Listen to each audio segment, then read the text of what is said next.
मेरा नाम विकास है और मैं एक ऑफिस में जॉब करता हूँ। मैं इतना पढ़ा लिखा नहीं हूँ, इसलिए तो मुझे किसी अच्छे ऑफिस में जॉब नहीं मिल सकी।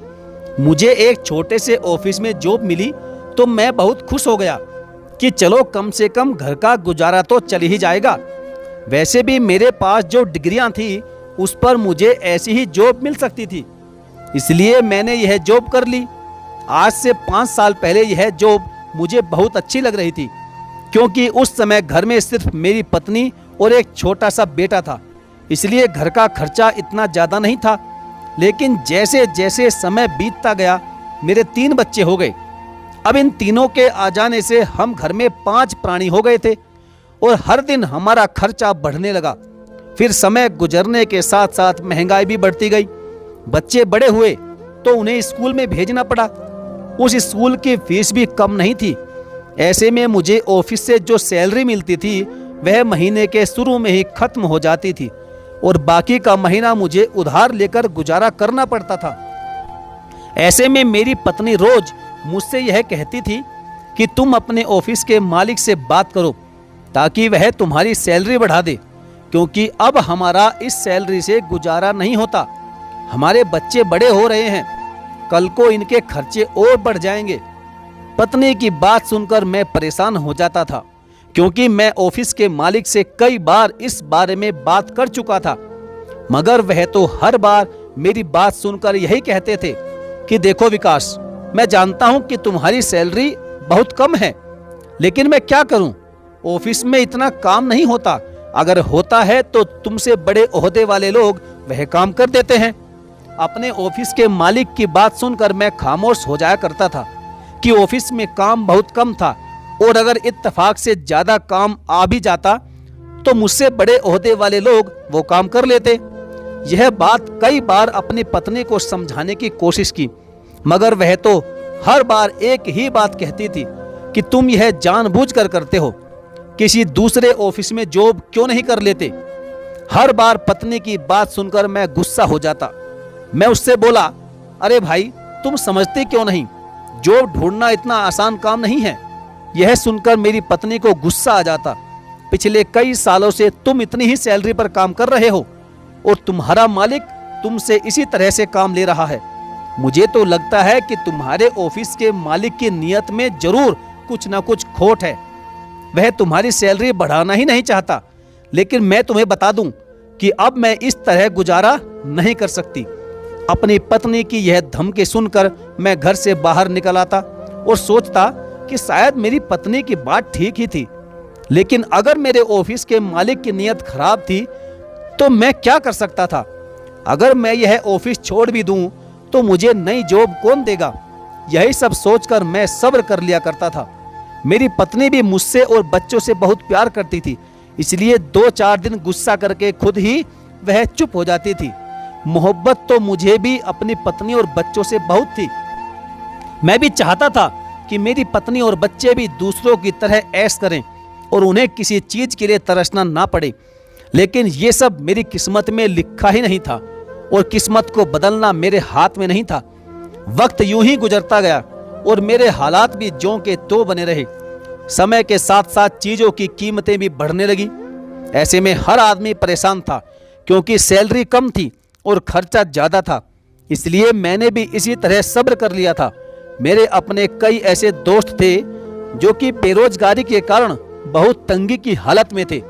मैं ऊपर वाले की नाशुक्री भी कैसे करता, क्योंकि मेरे पास जॉब तो थी। मेरे बच्चे दूसरे लोगों की तरह भूखे नहीं सोते थे। यह मेरे लिए शुक्र की बात है। इन्हीं दिनों दीपावली का त्योहार आ गया और मैं दिल ही दिल में ईश्वर से प्रार्थना करने लगा कि ऊपर वाला किसी तरह से इस पावन पर्व पर हमारी सैलरी बढ़वा दे। और मैं ना चाहते हुए अपने ऑफिस के मालिक की तरफ देखने लगता कि शायद वह इस पावन पर्व पर मेरी सैलरी बढ़ा दे। लेकिन दिन यूं ही बीत गए, मगर मेरी यह ख्वाहिश किसी खुशी में नहीं बदल सकी। जबकि मुझे ऑफिस में कुछ काम ज्यादा बढ़ गया था, जिसकी वजह से मैं बहुत व्यस्त हो गया था। मैं सुबह सवेरे ऑफिस के लिए निकलता था और रात में 10 बजने से आधा घंटा पहले ही घर पहुंचता था। और वैसे भी मैं घर जल्दी आकर क्या करता। मेरी पत्नी हर समय मुझे जली कटी बातें सुनाती रहती थी और बच्चे अपनी मासूमियत से मुझसे पूछते थे कि पापा मुझे अपने दोस्त की तरह अच्छे वाले जूते लेने हैं। मैं उन्हें प्यार से बहला देता था और कहता था कि तुम बस प्रार्थना करो कि तुम्हारे पापा के पास बहुत सारे पैसे आ जाएं, फिर मैं तुम्हारी हर ख्वाहिश पूरी करूंगा। यह सुनकर मेरा बेटा खुशी खुशी खेलने लग जाता और मेरी बेटी यह देखकर मेरे पास आकर बैठ जाती और मुझसे कहती कि पापा मुझे भी दीपावली पर भैया की तरह नए जूते लेकर देना। बेटी की ख्वाहिश सुनकर मैं हंस पड़ता। बच्चे भी कितने मासूम होते हैं, इन्हें यह एहसास ही नहीं होता कि बड़े होने पर कितनी परेशानियां जिंदगी में आ जाती है।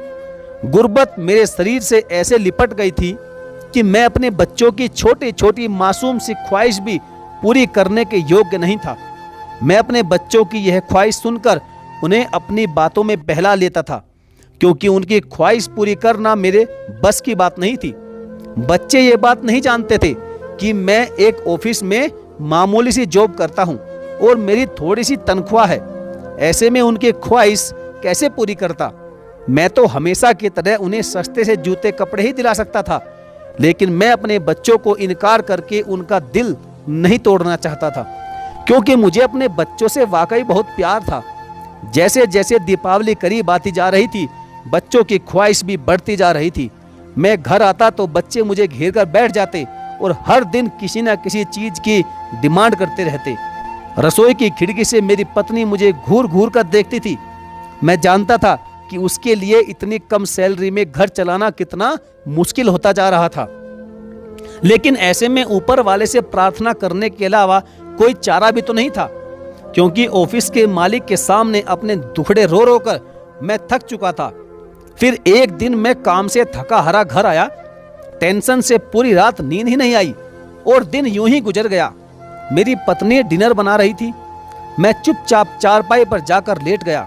ऐसे ही मुझे ख्याल आया कि दीपावली आने वाली है और अभी तक मैंने किसी के लिए कुछ भी नहीं खरीदा था, क्योंकि पिछले महीने की सैलरी से मैं घर का ग्रोसरी सामान लेकर आ गया था। अब अगर इस महीने की सैलरी दीपावली के बाद मिली तो यकीनन ना तो मैं बच्चों के लिए पटाखे खरीद पाऊंगा और ना ही अपनी पत्नी के लिए कुछ गिफ्ट खरीद पाऊंगा। चलो मैं खुद तो कोई पुराना सूट पहन लूंगा, मगर पत्नी बच्चों का क्या कसूर है कि दीपावली के दिन भी कुछ नया ना दिला सकूं। मैं दिल में प्रार्थना करने लगा कि ऊपर वाला करे कि मेरे ऑफिस के मालिक को हम गरीबों का कुछ एहसास हो और वह हमें कुछ सैलरी एडवांस पकड़ा दे, ताकि मैं अपने बच्चों के लिए कुछ खरीद सकूं। अभी मैं यही सोच रहा था कि अचानक दरवाजे की घंटी बजी। मेरी पत्नी ने डिनर बनाते हुए मेरी तरफ देखा। मैं जूते पैरों में डालकर चारपाई से उठा और दरवाजे पर आ गया। यह इस समय कौन आ सकता है, मैंने अपने दिल में सोचा। ऐसे में कौन जरूरतमंद था जो मेरे दरवाजे पर दस्तक दे रहा था। अपने विचारों को झटककर मैंने दरवाजा खोला तो मुझे बहुत हैरानी हुई और एक झटका सा लगा, क्योंकि सामने एक नकाबपोश लड़की खड़ी थी। इसे देखकर मैं हक्का बक्का रह गया कि यह लड़की इस समय मेरे दरवाजे पर खड़ी क्या कर रही थी और इसे मुझसे क्या काम था। मेरी ये सोच मुझे हैरान कर गई। उसने मेरी हैरानी देखी तो शर्मिंदा हो गई और उसने मुझसे डरते हुए कहा, साहब जी, इस वक्त आपके घर आने के लिए माफी चाहती हूँ। मैं क्या करूँ, क्योंकि मैं बहुत मजबूर हूँ और यही मजबूरी मुझे आपकी चौखट पर ले आई है। यह कहकर वह रोने लगी। मुझे समझ ही नहीं आया कि यह मेरे घर क्यों आई थी। इस नकाबपोश लड़की ने मेरे चेहरे पर यह सवाल लिखा हुआ देखा तो रोते रोते कहने लगी कि साहब जी, 2 दिन से मेरे बच्चों ने कुछ भी नहीं खाया। प्लीज आपके घर इस समय जो कुछ भी है मुझे दे दो और देखना कल आपकी किस्मत ही बदल जाएगी। यह सुनकर मैं हैरान रह गया, क्योंकि मैं तो खुद एक गरीब आदमी था। इस मोहल्ले में ऐसे कई लोग थे जो उस बेसहारा लड़की की मदद कर सकते थे। यही बात मैंने इस नकाबपोश लड़की से भी कही तो वह कहने लगी कि मैं बहुत मजबूर थी, इसलिए मैं बहुत सारे घरों में गई, लेकिन किसी ने मेरी बात का यकीन ही नहीं किया, इसलिए मैं आपके दरवाजे पर आ गई। खैर, यकीन तो मुझे भी नहीं आ रहा था, लेकिन मैंने सोचा कि बेचारी लाचार बेसहारा लड़की है, शाम के वक्त कहाँ जाएगी। ऊपर से उसके बच्चे भी भूखे थे। मैंने उसे दरवाजे पर रुकने को कहा और फिर अपनी पत्नी के पास आकर उसे सारी बात बताई। पत्नी तो मेरी बात सुनकर भड़क गई और कहने लगी कि अगर हमने सारा खाना इसे दे दिया तो हम सब भूखे रह जाएंगे, हम क्या खाएंगे। मैंने पत्नी की ये बात सुनी तो पत्नी से कहा कि बच्चों के लिए थोड़ा सा खाना रख लो, बाकी का सारा खाना इस लड़की को दे देते हैं। मुझे तो बेचारी बहुत मजबूर लग रही है, लाचार है और शाम का समय है, कहाँ जाएगी। बाहर 100 तरह के आवारा भेड़िए लोग होते हैं। यह सुनकर मेरी पत्नी कुछ नरम पड़ गई और उसने सारा खाना मुझे अलग अलग शॉपर में डालकर दे दिया। यह देखकर लड़की बहुत खुश हुई और खुशी के मारे वह रोने लगी। मैंने उससे कहा, माफ करना बहन, हमारे घर में बस यही खाना पका था। मैं भी कोई अमीर आदमी नहीं हूँ, गरीब सा आदमी हूँ और मामूली सी सैलरी में हम 5 आदमी बड़ी मुश्किल से गुजारा कर रहे हैं। तुम बस हमारे लिए प्रार्थना कर देना ताकि मेरी सैलरी बढ़ जाए। यह सुनकर वह मुझे दुआएं देती हुई चली गई और मैं वापस आकर अपनी चारपाई पर बैठ गया और सोचने लगा कि दुनिया में कैसे कैसे मजबूर लोग होते हैं कि जो अपनी मजबूरी की खातिर किसी के आगे हाथ फैलाने पर मजबूर हो जाते हैं। लेकिन ऊपर वाले का शुक्र था कि मेरे पास एक जॉब थी और उससे मिलने वाली सैलरी से गुजारा ठीक ठाक चल रहा था, वरना मैं और मेरी पत्नी भी भूख से तंग आकर किसी न किसी के आगे हाथ फैलाने पर मजबूर हो जाते। मैं उस समय सोच में गुम था कि मेरी पत्नी ने मुझे कंधे से हिलाया और कहा कि मैंने बच्चों को खाना खिला दिया है, उन्होंने बहुत कम खाना खाया है, इसलिए थोड़ी सब्जी और रोटी भी बच गई है, आओ मिलकर खाना खा लेते हैं। ये सुनकर मैंने हाथ धोए और टेबल पर आकर बैठ गया। इस समय मैंने और मेरी पत्नी ने बचा हुआ खाना मिलजुल कर खा लिया। मैंने खाना खाने के बाद ऊपर वाले का बहुत धन्यवाद किया कि उसने हमें किसी के सामने हाथ फैलाने से बचा लिया। रात हुई तो मैं इस बात को भूल गया और सो गया। अगले ही दिन जब मैं ऑफिस के लिए उठा तो मैं ये देखकर हैरान रह गया कि वाकई हमारा डाइनिंग टेबल कई तरह के भोजन और खानों से सजा हुआ था। यह देखकर मुझे बड़ी हैरानी हुई। मेरी पत्नी मुस्कुराने लगी और कहा कि यह आपके ऑफिस का एक आदमी देकर गया है और कहा है कि यह ऑफिस के मालिक की तरफ से है और आज शाम का खाना भी ऑफिस की तरफ से ही आएगा। यह देखकर मैं हक्का बक्का रह गया। यह कैसी काया थी जो रातों रात पलट गई। मेरे ऑफिस के कंजूस मालिक को रातों रात ये क्या हो गया था।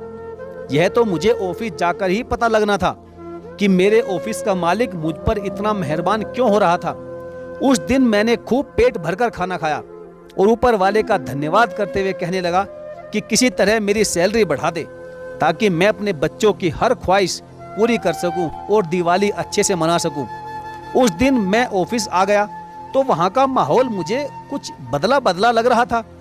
मैंने यह बात किसी से नहीं की और मैं सीधा मालिक के कमरे में चला गया था कि खाने के लिए उसका धन्यवाद कर सकूं।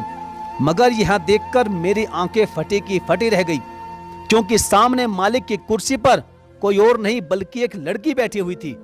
उसने मुझे अंदर आते देखा तो मुस्कुराते हुए कहने लगी, आपको उस खाने के लिए धन्यवाद कहने की कोई जरूरत नहीं है विकास साहब, क्योंकि यह तो हमारा फर्ज था। यह बात सुनकर मैं उलझ गया। उसने मेरी उलझन देखी तो कहने लगी, यह मेरे बाबा का ऑफिस है और बाबा के देहांत के बाद मैंने इसे अपने बाबा के एक दोस्त के हवाले कर दिया था। लेकिन आजकल मुझे बाबा के दोस्त की बहुत सी शिकायतें आने लगी थी कि ये वर्करों के साथ बहुत बुरा सलूक करते हैं और इसने सबकी सैलरी कई सालों से रोक रखी है।